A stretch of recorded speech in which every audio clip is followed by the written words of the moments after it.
امثال کی کتاب اس کا 19واں باب۔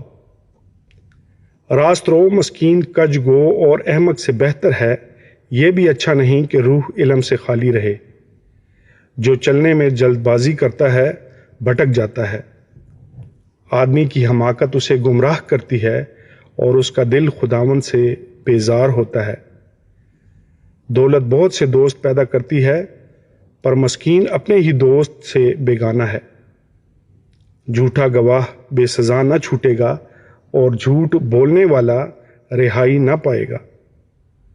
بہتیرے لوگ فیاض کی خوشامد کرتے ہیں اور ہر ایک آدمی انعام دینے والے کا دوست ہے۔ جب مسکین کے سب بھائی ہی اس سے نفرت کرتے ہیں تو اس کے دوست کتنے زیادہ اس سے دور بھاگیں گے۔ وہ باتوں سے ان کا پیچھا کرتا ہے پر ان کو نہیں پاتا۔ جو حکمت حاصل کرتا ہے اپنی جان کو عزیز رکھتا ہے، جو فہم کی محافظت کرتا ہے فائدہ اٹھائے گا۔ جھوٹا گواہ بے سزا نہ چھوٹے گا اور جو جھوٹ بولتا ہے فنا ہوگا۔ جب احمق کے لیے ناز و نعمت زیبا نہیں تو خادم کا شہزادوں پر حکمران ہونا اور بھی نامناسب ہے۔ آدمی کی تمیز اس کو قہر کرنے میں دھیما بناتی ہے اور خطا سے درگزر کرنے میں اس کی شان ہے۔ بادشاہ کا غضب شیر کی گرج کی مانند ہے اور اس کی نظر عنایت گھاس پر شبنم کی مانند۔ احمق بیٹا اپنے باپ کے لیے بلا ہے اور بیوی کا جھگڑا رگڑا صدا کا ٹپکا۔ گھر اور مال تو باپ دادا سے میراث میں ملتے ہیں، لیکن دانشمند بیوی خداوند سے ملتی ہے۔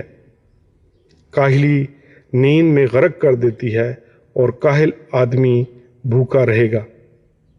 جو فرمان بجا لاتا ہے اپنی جان کی محافظت کرتا ہے، پر جو اپنی راہوں سے غافل ہے مرے گا۔ جو مسکینوں پر رحم کرتا ہے خداوند کو قرض دیتا ہے اور وہ اپنی نیکی کا بدلہ پائے گا۔ جب تک امید ہے اپنے بیٹے کی تادیب کیے جا اور اس کی بربادی پر دل نہ لگا۔ شدید الغضب آدمی سزا پائے گا، کیونکہ اگر تو اسے رہائی دے تو تجھے بار بار ایسا ہی کرنا ہوگا۔ سن اور تربیت پذیر ہو تاکہ تو آخر کار دانا ہو جائے۔ آدمی کے دل میں بہت سے منصوبے ہیں، لیکن صرف خداوند کا ارادہ ہی قائم رہے گا۔ آدمی کی مقبولیت اس کے احسان سے ہے اور کنگال جھوٹے آدمی سے بہتر ہے۔ خداوند کا خوف زندگی بخش ہے اور خدا ترس شیر ہوگا اور بدی سے محفوظ رہے گا۔ سست آدمی اپنا ہاتھ تھالی میں ڈالتا ہے اور اتنا بھی نہیں کرتا کہ پھر اسے اپنے منہ تک لائے۔ ٹھٹھا کرنے والے کو مار، اس سے سادہ دل ہوشیار ہو جائے گا اور صاحب فہم کو تنبیہ کر وہ علم حاصل کرے گا۔ جو اپنے باپ سے بدسلوکی کرتا ہے اور ماں کو نکال دیتا ہے خجالت کا باعث اور رسوائی لانے والا بیٹا ہے۔ اے میرے بیٹے، اگر تو علم سے برگشتہ ہوتا ہے تو تعلیم سننے سے کیا فائدہ؟